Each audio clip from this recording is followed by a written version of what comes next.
The founding fathers and the freedom they denied. This is burden of history. Did you know the founding fathers were slave masters? The same men who wrote all men are created equal owned people. Yes, America's founding fathers were slave owners. Not just a few, most. George Washington owned over 120 enslaved people by the time he became president. He even rotated them in and out of Philadelphia to evade abolition laws. The father of the country also mastered the loophole. Thomas Jefferson wrote that slavery was evil, then enslaved over 600 people in his lifetime. Talked like a philosopher, lived like a plantation boss.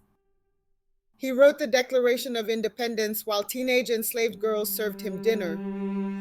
James Madison, father of the Constitution, also owned enslaved people and refused to free them even in death. Apparently, liberty had an expiration date.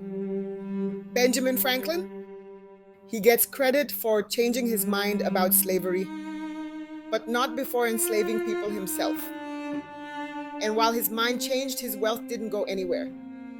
James Monroe owned enslaved people and sent free Black Americans to Liberia because even freedom had limits in his eyes. These men debated freedom in powdered wigs, while the people who cooked their meals, cleaned their homes, and raised their children had none.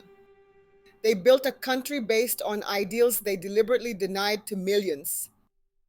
So when people say slavery was complicated back then, no, it was simple.